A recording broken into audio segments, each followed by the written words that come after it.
Take me taking my swimming line right now. Wait. I want it.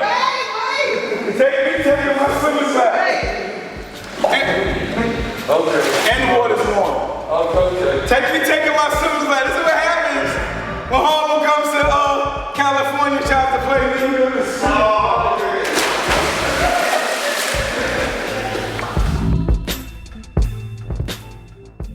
So where's Dipset at now? Like, what's the whole mode with Dipset? Like, what's the new album or anything's in the plays?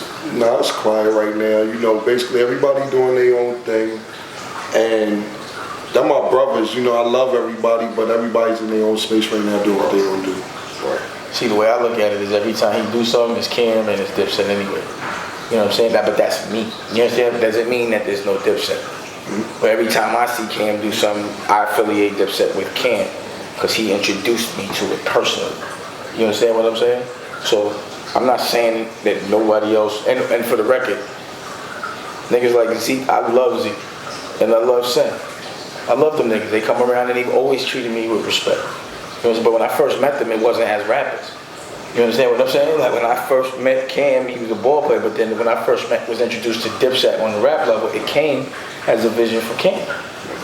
You know, the deal that I offered Cam for Dipset, I offered it to Cam. Cam was getting that deal regardless. When Cam was on Epic, I got Cam off Epic regardless to what Cam was getting off Epic. Yep. Old Boy was happening no matter what. The perfume, Old Boy perfume was happening no matter what. We did Dipset clothing years back. That was all happening just because of Cam. Like, so that's it. That's all I see it as. A lot of stuff, sorry to cut you off, a lot of stuff that people are doing now, they foreseen. Like, when we did the cologne, we just had a play cologne in the video, whether you're real cologne, and people started asking for a cologne. They like, I got connected Macy's, the fragrance person, then we about to put it in May. Like, we had cologne in Macy's. J-Lo didn't have a cologne. Puff didn't have a, J-Lo didn't have a perfume. Sure did. Rihanna, all these people who doing this, we was the first rap group or rap artists to have a cologne in stores. You know what I'm saying? Like, stuff that people doing now, they put us in position to do. We was doing it because we was stunting. It wasn't even serious. We was having fun. Yeah. The shit that people do for business, we do just to see if we could do it. Yeah.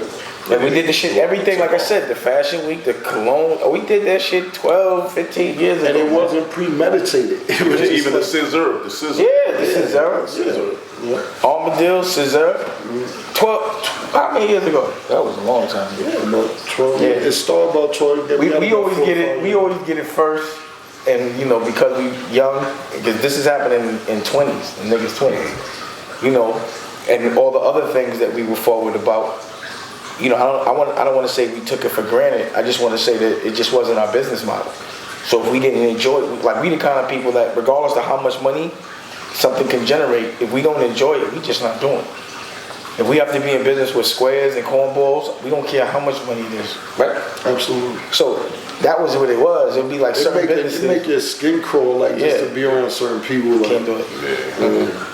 For no dollar amount. Yeah. So a lot of those businesses, because we couldn't be tolerant of the sketchy people around us, it doesn't become inspiring anymore. So we just do something that does inspire. I'd rather move to Idaho and work at a Midas. That's the 9 to 5. There's a 9 to 5 question.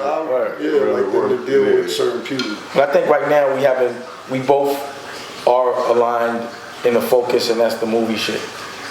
Like right now we focused on making movies. Like, you know, he was like, I'm making movies. He would start coming around the gallery fronting on me, showing me clips. I'm gonna catch up. I'm gonna catch up. He was in Con. Yeah, he got somebody movies. He wasn't in Con, he's in his own competition. I just was showing what I was doing. Yeah, it was killing. He tried to come through the Secret Squirrel shit in his straight face. Have like 10 videos shot. See, Damon will tell you what he's doing and end up doing it. Me, I don't really like to talk because if it don't go down, you don't know about it. You know what I'm saying? Right. They ain't gonna talk about it and it's still gonna go down. Me, sometimes I deal with a lot of sketchy people, so it talk about it, don't do it. He still tries to come through with the straight face after he does it though, like it's nothing. Like, you know what I'm saying? So, but basically my point is, you know, I feel like whether I make movies or not, he gonna make movies. He did percentage. Basically, the Netflix deal was tested out through him. Like he did the deal. He's the one that is making me aware of it. He put me on, along with Shaquem, to the Netflix thing. And you know what I'm saying? That's just what's dope about it. Like, I love when Cam can look out on any level. You know what I'm saying? Even on the level that's Cam that he can squash Paul's beefs that I've had. You know, not to say anything violent, but just personal things where he's gotten two grown men to get on the phone and talk it out. Right. You understand? Like where he could take the position of That's the way it should. That's the way it should be. Like sometimes you gotta listen to when someone that was younger than you, and you kind of advised him. You gotta advise him to listen to him. Right. So basically, I always, as a point, when Cam tells me something, I always listen as well. Only because he's always listened to me, so I got to give him that respect back. If he's gonna tell me something and give me any advice, I know he's going to be really sure about it, just like he knows if I give him advice. So I got to give him the same respect he give me.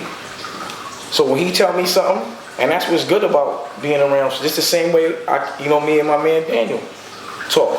You know, the same way, like right now, I can give him advice, but he also gives me advice. You know, men always bring something to the table, right? No matter what. And also, like, a real man has to be able to listen. This is what I noticed on the movie set. There are people that are professional at action, but aren't professional at listening. You understand what I'm saying? So, like, if you have to tell somebody something more than one time, that's not professional. If I gotta tell you to do something 4 times, that's not professional. 6 times, like, the average person really needs to be told like 10 times to really do something. The average person. But a person that moves at a professional level, you can tell them 1 time and they'll apply it. So not only do you have to have a professional effort, you have to be able to understand and listen professionally. But you also have to be able to communicate direct. A lot of people talk around what they're saying. And a lot of people get offended by someone telling them something direct. So a professional can be told something direct. A professional can listen to something direct without being offended. And also they can be told to do something once and apply it that first time. And then they can also do it until they're physically weak and can't do it no more. They can push themselves. But all of those things are equally important. You can't just have a professional effort but not be able to listen professionally, or get offended every time somebody gives you awareness. Like every time the coach tells you your form is wrong, you can't get mad at your coach. You understand what I'm saying? Get emotional. It's just, emotion has to be in check. Right. That's another thing. At a professional level, there is no emotion. It's all business. That's what's professional. But with all of those things combined, you make professional money. But your expectation as a professional is to work through pain, work through the rain, work through all the conditions, and not complain about it, ever. Just do it and get paid that money for it. But you've always got to give 100% listening, communicating, and applying. And that's a professional effort. I learned that on the movie set this time.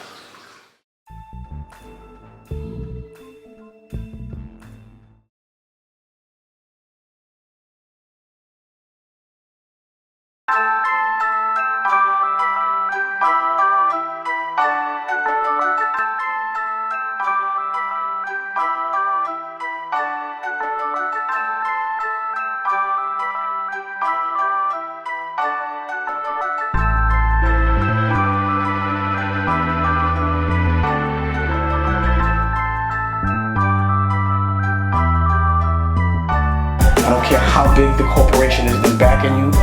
If it's not your money, you're not the boss.